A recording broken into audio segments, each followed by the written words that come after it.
ก็ได้มาเยี่ยมมายามเจ้าเด้อโดยเป็นจะได้อยู่ดีมีแห้งอยู่บ่อยู่ดินแห้งอยู่คือจะเก่าแล้วเนาะไก่กล้าบ่ได้ปล่อยหรือว่าไก่เจ้านี่บ่อืมตายตัวนึงเป็นอะไรตายตัวใหญ่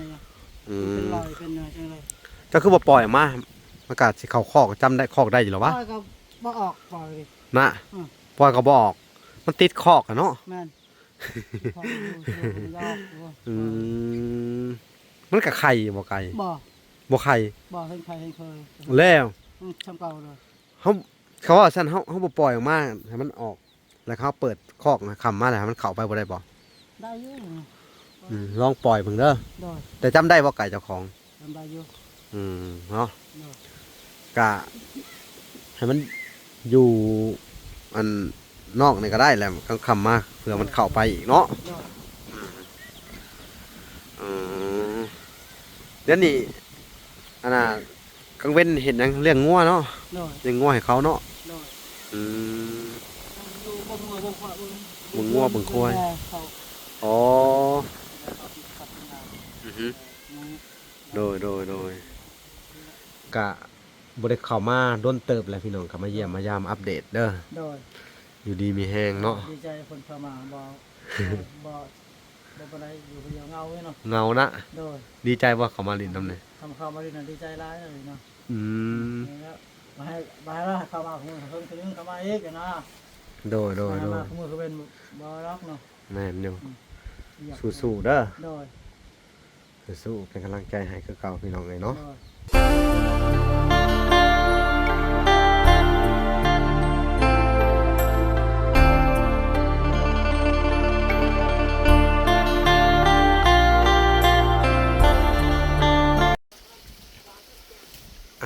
โอเคพี่น้องเลยเนาะกับสบายดีพ่อแม่พี่น้องเนาะเปิดสู่คู่สู่คนพี่น้องเลยเนาะการยินดีเข้าสู่ช่อง YouTube บ่าวละสายบุญพี่น้องเลยคุณธรรมคือเก่าพี่น้องเลยเส้นเก่าเส้นเคยเนาะทักทายสบายดี FC ทางฝั่งไทยและ FC ทางฝั่งลาวและ FC ทางต่างประเทศพี่น้องเลยเนาะที่รับชมบ่าวละอยู่พี่น้องเลยเนาะมื้อนี้ก็มาอัปเดตนะครับมาเยี่ยมยามทางไอดอนเพิ่นเนาะกระซื้อหมักแตงกับปิ้งไก่มาฝากเพิ่นหลังจากที่บ่ได้มาโดนเติบแหละพี่น้องเอ้ยไปทางใดสวัสดีไอดอนสวัสดีโดยมื้อนี้ก็มาตะไลงัวมาแต่ไหลงัวออกบ่งัวเถิกเข้าไปงัวเถิกงัวเถิกมันไปนำงัวเจ้าบ่ไปงัวคนอื่นไปไหลเอางัวเถิกบ่ได้ผูกเนาะถ้าไปแหละมันก็ไปเลยได้เขาบอกไปเอาเนาะเอามื้อนี้มีของมาฝากเด้อเอาปิ้งไก่ก็ได้มาเยี่ยมมายามเจ้าเด้อ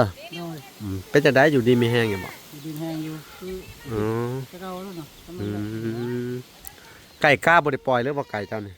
บ่ตายตัวนึงเป็นอะไรตายตัวใหญ่เป็นรอยเป็นจังไรเจ้าคือบ่ปล่อยออกมาอากาศสิเข้าคอกจำได้คอกได้อยู่หรอวะปล่อยก็บ่ออกปล่อยนะปล่อยก็บ่ออกมันติดคอกอะเนาะแม่นมันกับไข่บ่ไก่บ่ไข่บ่เห็นไข่เห็นเคยแล้วทำเก่าเลยเขาว่าซั่นเขาบ่ปล่อยออกมาให้มันออกแล้วเขาเปิดคอกคำมาแล้วมันเข้าไปบ่ได้บ่ได้อยู่ลองปล่อยเพิ่งเด้อแต่จำได้ว่าไก่เจ้าของจำได้อยู่เนาะกะให้มันอยู่อันนอกนี่ก็ได้แหละกลางคำมาเผื่อมันเข้าไปอีกเนาะเดี๋ยวนี้อันน่ะกังเว้นเห็นยังเลี้ยงงัวเนาะเลี้ยงงัวให้เขาเนาะบึงงัวบึงควายอ๋อโดยหมูมันเนี่ยเขาไปกินพักบ่ตะกี้ตะกี้มันลอยน้ำเขาไปหรอเนาะปะเขาไปนั่งลินเฮือนชานเจ้าเม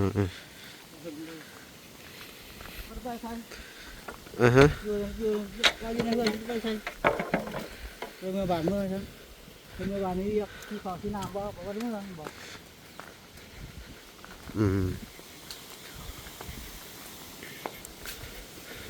โอ้ในเมื่อสีขาวสีน้ คันเมื่อบานมีเรียกว่าสีขาวที่น้ำเนี่ย ำอือฮึเนาะเมื่อมีแต่เมื่อสีขาวสีน้ำแล้วกับเมื่อเนาะ โดด นอนนาประจำเลยบาดนี้อยู่เลยแล้วก็อยู่ในนี่เลยเนาะ บางคนลงคนตาเขาเอาไปคิดยาน่ะยาว่าอยู่ทั้งนี้แล้วก็ไปเลย โอ้เราคนตาย เมื่อวานนี่กลางคืนนี่พอ อืมนอนใช่นอนนี่แล้วเนาะ ไม่ได้เนี่ย อืมอุ่นอยู่ว่านอนคนเดียว โดดอุ่นอยู่ อืม จะยานแนวสิเมื่อนอนบ้านบ่ยาละเมื่อนอนบ้านกระเทินนี่เป็นยังไงเคยอยู่เลย อืมเคยอยู่เนาะ กูประกาอยู่ยานเลย อืม ตายใหม่โอ้ เนาะ ปานทางนี่เข้าไป บ่ โอ้ยไป ทางผ่านประสาทตัวนี้เนาะ โดย อืมโดย ก็ต้องอย่างนี้เลยเพิ่นลงอยู่ โดยแม่นอยู่ ว่าคือคนอื่นนี่บ่ได้พบแล้วบ่อยู่ พบเลย โดยอันนี้เคย อันนี้เจ้าสิ้นแหละเนาะ กินแต่ลืมส อื มัย ม เคยไปอายุอาพินเขตนี้บ่เป็นหยังบ่ย่านแล้ว กลางค่ำกลางคืนก็ไปเนาะ กลางคืนน่ะบ่คืนน่ะไป อ๋อกลางคืนนี่ไปหาหยัง ถ้ายังเจ็บนี่แหละดมเหนียวเพราะอะไร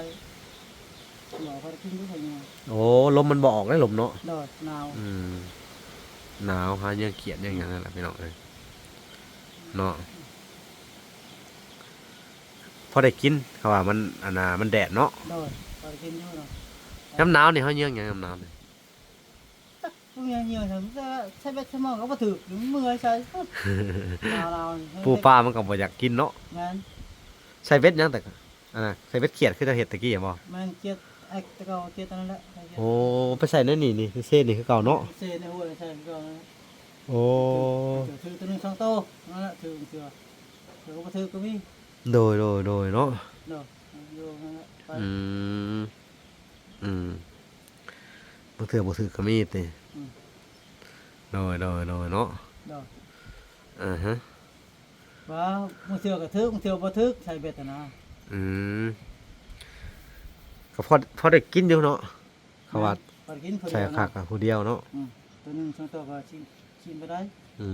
มผู้เดียวมันก็อันนั้นแน่ โดด ได้ยังก็กิน อ่ะ อยู่สบายเนาะผู้เดียวก็ได้ นั่น บ่ต้องลำบากเนาะ สบายอยู่สบายคือคนเดียวเนาะสบายเลย เออ ได้ยังก็กินคือว่าแหละ นั่น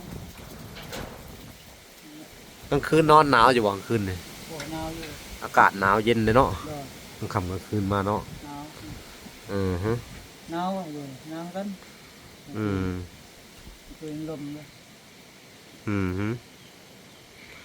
แม่นเพราะว่า อันช่วงนี้อากาศเย็นหมอกก็ลงจัดเนาะ แม่น อือฮึ ลมหนาวมางานฮอดฤดูหนาวเลยน้ำหมอกก็ตกหลายตอนเช้าโอ้ มันเดือนหนึ่งเนาะเดือนหนึ่งเดือนสอง แม่น ช่วงนี้แห้งหนาวนักเนาะ หนาวอ่ะ ลมนี่เนาะพี่น้อง ลมโอ้ หนาวเย็นจดตากแดดพี่น้อง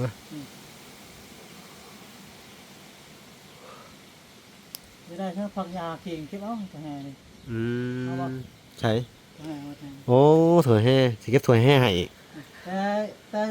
เก็บเทิงได้โชว์เก็บเทิงนี่ มันแก่แล้วเนาะ แม่น อื มัน ม ใหญ่ๆไว้แก้รถ มันแก่ไว้ใหญ่ไว้แล้วแก่พี่น้องมันค่อยมีคนมากินบ่ มียังมอยก็ชุบเลยออกมาโอ้เก็บมากินได้ เออ มาเก็บหูเก็บมาแล้วก็เกลือ โ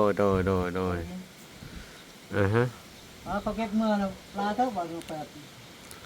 โดย ประมาณหาบหนึ่งพุกหนึ่งหาบหนึ่งของเมื่อวัน โดย มีคนต้องการจะได้ของแปดเขาประชุมเขาจะได้เขาสั่งให้เลยเก็บเมื่อ เอาไปขายนี่บ่ โดย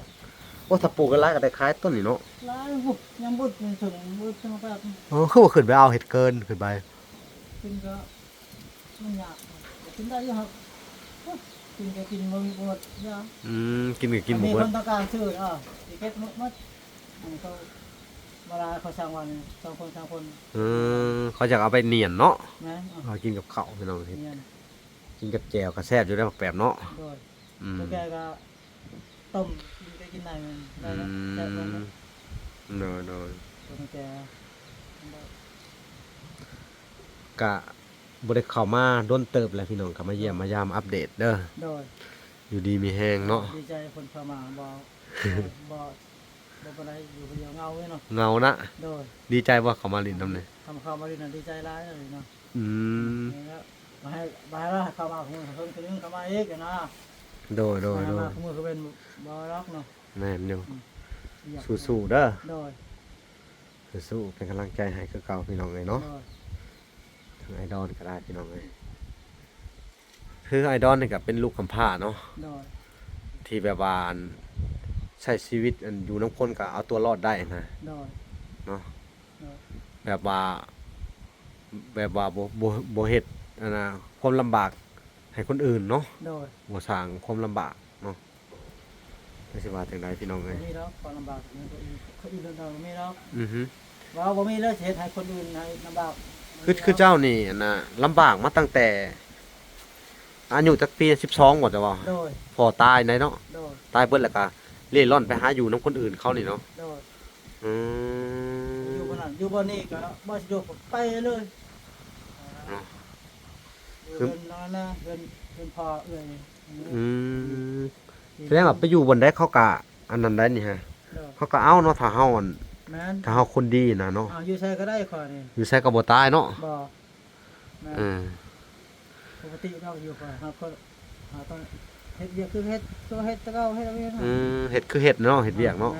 เขาไปอยู่น้ำเพิ่น ใช้ความดุความมันนี่แหละบ่ได้บ่ อืม คนบ่ได้ต้องเป็นดึกลึกเช้าบ่ได้ เนาะไปอยู่น้ำคนนี่บ่ได้แท้ๆเลยเนาะ โอ้ให้เขาลูกของบ่ได้ ลำบากเนาะ งั้นก็ลำบากอีช่างก็ เป็นลูกกำพร้าบ่มีพี่มีน้องบ่มีไผเลยก็ ช่างก็ว่าเฮาตอนเฮ็ดบ่ได้ อือฮึ ไอ้ถ้าเขาเฮ็ดก่อนก็บ่คือ บ่คืออีกเนาะ แม่นเนาะ แสดง เฮ็ดเวียกก่อน ไปอยู่เจ้าไปอยู่แต่ละบ่อนเนี่ยเจ้าก็เฮ็ดตลอดเลยเนาะ เฮ็ดตลอดคืออยู่นี่เฮ็ดกันนะ อือฮึ ไทยนาก็มีคอยลงก่อนมือก่อน อือฮึ เอาเฮ็ดไทยนาแต่ก็มีแต่คอย โดย ลงก่อนหมู่แรงว่า อืม น้ำพานะว่าคน โดย คนเรื่องลูกหลานให้ไปก่อนมีแต่คอยลงก่อน อืม โอ้คือหมอก็นอนเรื่องเขาลูกเขาไปสิประกาศพก โดย ได้นะเข้าใจนะกูว่าลูกเองแล้วเฮายามมันเลย นี่แหละพี่น้องเอ้ยเนาะคนว่าคนดุคนหมั่นเนาะคนหูจักความไปอยู่ไสกะอันน่ะเพิ่นหักเพิ่นแพงเนาะอยู่ได้โดนเนาะ ไปงานก็แจ้งก็ไม่ได้นอนเลยนอนแป๊บเดียวนอนเลยนอน เป็น เป็นนะ ย่านไก่กาเนาะ งั้นอ่ะ มันเสีย งั้น เออ เดี๋ยวนะ คนแบบนี้น่าช่วยเหลือพี่น้องเนาะ งั้น เพราะว่าทั้งเวลาก็สิช่วยแต่คนที่เขาอยากได้อยากมีพี่น้องเอ้ยเนาะ โดย สิบ่ช่วยคนโลโลเลเล งั้น ต่อไปแล้วก็สิถามไทยอันน่ะว่าเป็นไปเป็นมาจังไดคนพวกนี้เนาะ โดย บาดนี้ต่อไปพี่น้องเอ้ยก็คือไปสิแหละเนาะ งั้น อันคือเรื่องเล่าวของอัน ทุกคนก็สิเข้าใจอยู่ดอกเนาะ อืม ทั้งอาเบยที่อันออกไปปัจจุบันนี่นะออกไปแล้วก็หาใส่ร้ายผู้นั้นผู้นี้หลอกลวงคนไปทั่วที่ทั่วแดนเนาะ อ๋อ เฮาก็บ่นะได้พี่น้องเอ้ยเฮาทั้งเวลาก็ มีดอก บ่ได้เข้าไปอันช่วยเหลือโดนแล้วบ่ได้ออกไป สบายสิตัวอยู่คนละเพลงบ่บ่ โดย คือบ่มีวัดแต่ว่าตัวอยู่คนอื่นบ่ เนาะ คนที่เคยขอเอาเขาไปยังเนาะ นั่นแหละขอยอมรับว่าเจ้าเป็นคนดีอีหลีหรอเนาะ สิยังตัวเองดีแล้วบ่ดีแล้วเนาะ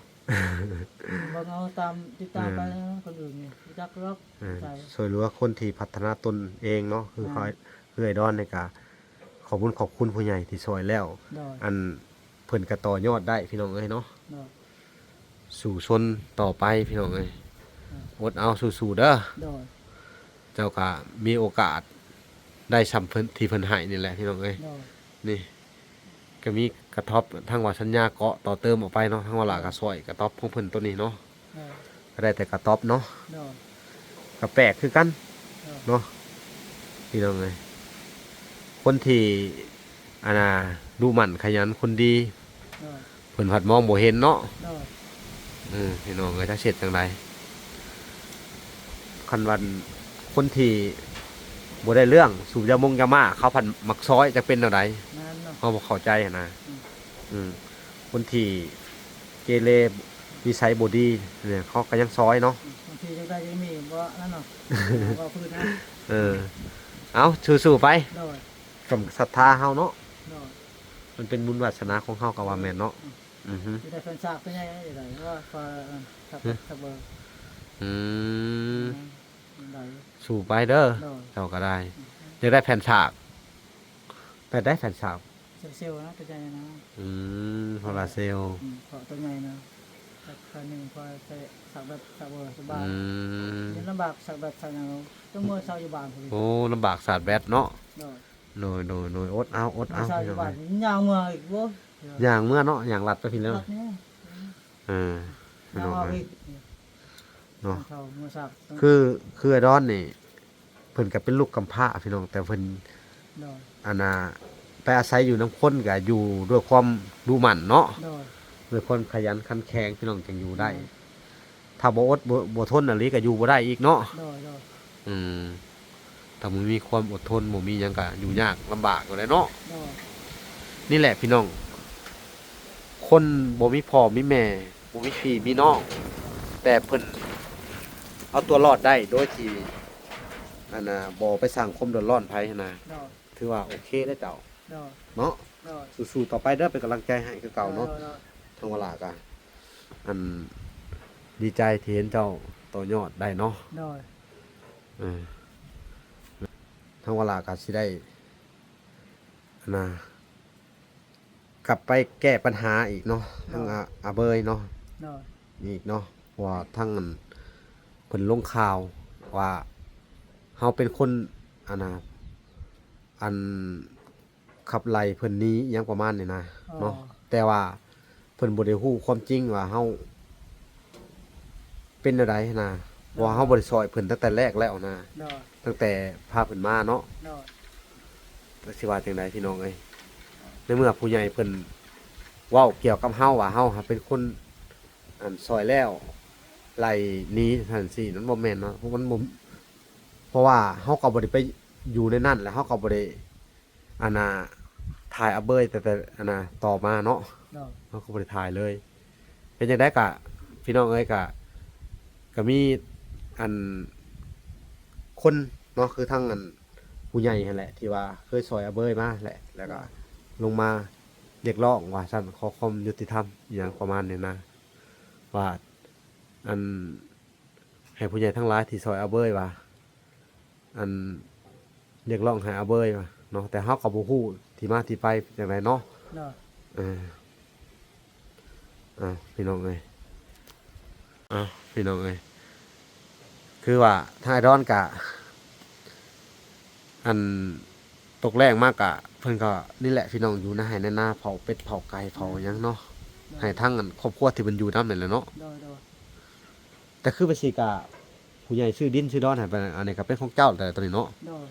ถ้าเพิ่นไล่นี้อีกในข้าวหน้ากะเฮาก็ออกอยู่ของเฮาเองบัดนี้เนาะ ได้สักไปอยู่ดีเฮาเองได้ แม่น ไล่บ่ได้แล้วบัดนี้เนาะอือฮึ มีใบตะดีได้บ่ไล่ แม่น ไล่บ่ แม่น มีลายเช่นเราผู้ใหญ่ครับผู้ แม่น ไล่ นี่แหละพี่น้องเอ้ยคืออาดอนจังซี่เนาะ โดย เฮาซอยไปแล้วก็เพิ่นก็เป็นคนที่เป็นคนดีพี่น้องเป็นคนดีคนดุคนหมั่นพี่น้องเอ้ย โดย ขยันเนาะไผซอยไปก็อันน่ะบ่เสียเหือเสียแห้งเนาะ โดย บ่เสียอันน่ะกำลังใจเนาะบ่เสียความรู้สึกเนาะ โดย เอ้าก็ขอให้เจ้ารักษาความดีความงามอันนี้ไว้ต่อไปเด้อไอ้ดอนเด้อ โดย ทางเฮาก็สิได้มาเยี่ยมยามเจ้าตลอดเนาะ คือจุดประสงค์ของทางวลาเนี่ยพี่น้องเอ้ยซอยคนที่เขาอยากให้ซอยพี่น้องแล้วก็ซอยคนที่เขาดุหมั่นขยัน โดย คนที่เขาอยากมีอนาคตเนาะพี่น้องมันจังมีความสุขเนาะถ้าซอยคนที่มีปัญหาเนาะเขาซอยแล้วอันแบบว่ามีปัญหาอะไรแบบว่า ลืมบุญคุณแบบว่าทำตัวงี่เง่าเฮ็ดบ่ดีแบบนี่ละคุณแบบว่า สูบยามงยาม่าเนาะ โดย บ่พอใจในการไปถ่ายทำก็ได้เนาะ โดย เฮ็ดต่างๆนานาใส่เฮาเนาะ โดย จักสิเฮ็ดจังไดพี่น้องตัวนั้นก็เฮาก็สิได้ตามแก้ปัญหาตัวนั้นอยู่พี่น้องเอ้ยเนาะ ว่าถ้าได้ชนะว่าลาวบ่ซอยเลยได้ถ้าฮู้นิสัยพฤติกรรมบ่ดีแหละสิถอยออกมาเลยเนาะยกตัวอย่างคือเบ้ยนี่ทั้งวาลานี่ถอยออกมาตั้งแต่ฮู้อันพฤติกรรมแบบว่า เป็นคนอันน่ะไปก่ออาละวาดชาวบ้านเนาะ โดย ก็ไปหาอิหยังไปตัวอันน่ะกินอันเครื่องของเขาสินะ เนาะก็สิไปเว้าความจริงให้อันอ่าทุกคนพังอยู่พี่น้องไงเนาะเพราะว่าไปตัวกินอันเอ่อเครื่องของเขาขายเนาะแล้วก็ไปว่าไงก่อความวุ่นวายหลายอย่างเนาะกับเพื่อนใกล้ชิดแน่เนาะทั้งอันน่ะไอ้แก้วแล้วก็สร้างความรำคาญบางเทื่ออันกลางเว้นนี่นอนกลางคืนบ่ได้หลับบ่ได้นอนนะ โดย เนาะแล้วก็ว่าง่ายๆก็คือร้อนยาเนาะว่าง่ายๆเขาก็นี่แหละพี่น้องเขาก็สิเอาความจริงออกมาเว้ากันต่อไปเนาะนี่แหละเขาก็ดีใจเด้อที่เจ้าเป็นคนดีที่เจ้าอันนั้นเลยทางวลาก็ดีใจนำวลาก็สิได้ตามแก้ปัญหาเพราะว่าวลาบ่ได้ช่วยเพิ่นตั้งแต่เริ่มแรกเลยแหละพี่น้องเอ้ยตั้งแต่อันทายเพิ่นระยะหลังสงกรานต์มาแล้วเขาก็อันน่ะปฏิเสธการช่วยเหลือจากอันคนอื่นเนาะแต่ว่าพอละก็บอกไปในคลิปว่าเวลาบ่มีส่วนยุ่งเกี่ยวแล้วรับรู้จังได๋ในเมื่ออาเบยเป็นแบบนี้นะแต่ว่าผู้ใหญ่บางคนที่เพิ่นก็ยังโยงว่าเขาเป็นคนบ่ดีจังซั่นจังซี่นะเดี๋ยวเฮาก็สิได้ออกมาอันแก้ข่าวและอันพูดคุยความจริงเนาะในเมื่อถ้าเกิดว่าเพิ่นรับได้อันอาเบยและอยากให้อยู่ในจุดนี้เนาะแต่ก็ต้องถามมันคนอันน่ะรอบข้างเนาะว่าเขาให้อยู่บ่ถามอันในบ้านแน่เนาะแล้วก็ถามมันคนที่เพิ่นสร้างความเดือดร้อนให้แบบให้อยู่ได้บ่นะแต่ไผสิเป็นคนรับผิดชอบอิหยังประมาณนี้นะในเมื่อเฮาบ่รับแล้วคนผู้นี้เฮาก็มอบคืนให้ทางในบ้านนาทอง แม่น ไปแล้วนะแต่ว่าเกิดว่าไผอยากอันน่ะมารับบ่หรือว่าอยากมาเขาเอิ้นว่ามาเป็นอันผู้ใหญ่หรือว่าเป็นอันผู้ปกครองของอันคนนี้ก็ยินดีดีใจนํเนาะเฮาก็ดีใจนํเด้อแม่นเฮาก็ให้อยากให้มอบให้เพราะว่าปัญหาซุมื้อนี่ก็ปัญหาอาเบยบ่มีผู้รับประกันหรือว่ารับรองเอานั่นแหละบ่มีผู้ที่อันยังยืนเอาขนาดป้าลุงเขายังบ่รับเอานะ แม่นเนาะ จักสิเฮ็ดจังได๋ทางเฮาก็อันน่ะได้ช่วยออกมาจริงแรกๆก็คือว่าเพิ่นเป็นคนดีเนาะช่วยออกมาแล้วก็ทำตัวอันบ่เชื่อฟังนะบ่เชื่อฟังอันคำบอกสอนของเฮาแล้วก็แถมยังอันว่าง่ายๆก็คือใส่ร้ายป้ายสีเฮานะต่างๆนานาเฮ็ดให้เฮาเสียหายหลายอย่างเนาะเฮาก็อยากอันออกมาเว้าเพราะว่าทั้งเวลานี่สิบ่ได้ถ่ายอาเบยตั้งแต่แรกๆเลยทุกคนก็สิฮู้ดีว่านิสัยอาเบยเป็นแนวใดเนาะแต่ในนี้ก็ในเมื่อผู้ใหญ่เรียกร้องความยุติธรรมเฮาก็บ่เข้าใจว่าเรียกร้องความยุติธรรมแบบใดหั้นนะเฮาก็ถ้าเรียกร้องก็คือมีแต่ว่ามาปรึกษากันเนาะแล้วก็มาปรึกษาว่าในเมื่อว่าเจ้าเป็นผู้ปกครองแล้วว่ายอมรับเอาอาเบยแล้วว่าในเมื่ออาเบยอันเฮ็ดผิดเนาะหรือว่าไปก่อความวุ่นวายหรือว่าไปเฮ็ดอันผิดหลักนั้นหลักนี้เขานะและทั้งผู้เสียหายเขาต้องการอยากได้คืนจังซี่ก็เจ้าก็ต้องรับเอาในส่วนนั้นเนาะในเมื่อจะเป็นคนรับเป็นผู้ปกครองแล้วนะทั้งเวลานี่ขอบายแล้วพี่น้องตั้งแต่แรกๆเลยพี่น้องทุกคนก็คือจะเข้าใจเนาะนั่นแหละทุกคนก็ถามหาเฮาว่าเอ้าเป็นหยังว่าในส่วนไล่หรือบ่ไล่ก็ให้มาเว้ากันเนาะมีแต่ออกคลิปครั้งเดียวเนาะบ่ได้มาพังเหตุผลเนาะนะเอาโอเคนี่แหละเดี๋ยวเฮาก็สิได้ออกไปแก้ปัญหาตรงนี้แน่เนาะเลยอันน่ะเฮาเฮ็ดเวียกช่วยเหลือสังคมมาเฮาก็เมื่อยพี่น้องเอ้ยมาเจอแบบนี้ปัญหาแบบนี้เฮาก็เมื่อยเนาะในเมื่อเฮาซอยไปแล้วเฮาเอาออกมาแล้วมาขอความช่วยเหลือเฮาเนาะเฮาก็ไปถ่ายให้เรียบร้อยได้ดิบได้ดีทุกสิ่งทุกอย่างมาให้เฮามาตั้งแต่เริ่มแรกเลยเนาะมาใส่ร้ายป้ายสีเฮาหาว่าเฮาอยากได้เครื่องอยากได้ของเนี่ยมันก็บ่ถูกเนาะเฮาบ่มีส่วนยุ่งเกี่ยวในตัวนั้นอยู่แล้วเนาะแล้วเฮาสิได้ไปอธิบายให้ทุกคนได้ฟังต่ออีกเด้อ เนาะเดี๋ยวเฮาสิพาไปตอนนี้แหละเนาะ ได้ เดี๋ยวให้ทีมงานมาก่อนแล้วก็สินั่ง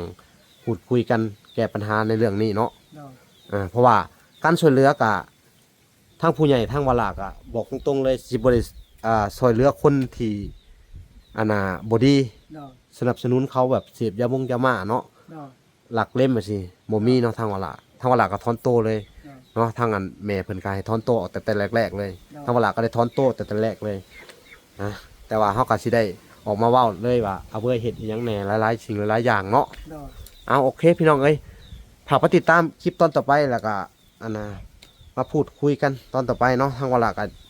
บ่เข้าใจปัญหานี่คือกันเนาะเอาโอเคพี่น้องเอ้ยอยากฮู้คำตอบเลยยังกะฝากไปติดตามคลิปตอนต่อไปเนาะให้บ่าวพรเพิ่นออกมาอธิบายก่อนแหละทางวลาก็สิได้นั่งพูดคุยกันอีกเนาะแล้วก็สิมาถามว่าไผสิเป็นคนหับที่สอบเอาหลังจากต่อไปนี่เนาะแล้วมาอยู่ในเขตนี่เขาก็บ่ให้อยู่แล้วนะ ได้ สังคมเดือดร้อนหลายเนาะ นะ แม่นบ่แล้วเขาก็ถามหาคนที่พามาแรกๆก็คือเวลาก็ยอมรับว่าพามาแต่ก็จริงแต่ว่าหยุดช่วยเหลือ ได้ อันตั้งแต่แรกแล้วในเมื่อฮู้ว่าเขาเป็นคนบ่ดีเขาก็บ่ซอยนะเวลาสิเป็นคนที่ยุติธรรมที่บ่เอาเงินผู้ใหญ่ไปช่วยเหลือคนโลโลเลเลนะ ได้ เนาะ ได้ แม่นบ่ ได้ เอ้าก็ขอบใจเจ้าเด้อไอ้ดอน ได้ มื้อนี้ก็มาเยี่ยมมายามเนาะ ได้ นี่แหละคือคนดีคือเขาแบบสิบ่ละแต่ซอยพี่น้องเอ้ยคือไอดอนเนาะ ได้ แล้วก็หลายๆคนลูกกำพร้าเนาะแต่ว่าคือในส่วนของอาเบิร์นี่ถ้าคนใดที่ว่าต้องการอยากให้อยู่ในเขตนี้เนาะก็ต้องมาลงกับในบ้านเองเนาะมาลงกับในบ้านในนี่เองเนาะแล้วก็มาพูดคุยกันเนาะเวลาก็อยากให้มาพูดคุยเองนะเฮาก็เข้าใจเนาะว่าบางคนหาเรื่องว่าเฮาไล่อาเบิร์นี้ทันทีแล้วเฮาบ่มีสิทธิ์อยู่แล้วเนาะเฮาซอยไปแล้วเฮาก็มอบคืนให้ไปคือเจ้าคือหยังเนาะคือแต่ละคนเฮาก็เช่นคืนให้ทางในบ้านเนาะ ได้ แต่คืออาเบยนี่เวลาบ่ฮู้นะว่าเขามอบคืนให้ทางในบ้านบ่ตอนขึ้นเฮือนขึ้นชาติกะบ่มีในบ้านมาในบ้านก็บ่รับฮู้นำนะกลายเป็นคนเถื่อนเนาะและบ่มีผู้รับผิดชอบเนาะเฮาก็อยากให้เข้าใจนำกันคืนแนวนี้เนาะเอาโอเคพี่น้องเดี๋ยวเวลาก็สิได้ไปชี้แจงแล้วก็ไปพูดคุยเรื่องอาเบยต่อคลิปหน้าพี่น้องเอ้ยคลิปนี้ขอกล่าวคำว่า สบายดี สบายดีและสวัสดีพี่น้องเอ้ยพอกันใหม่บ๊ายบาย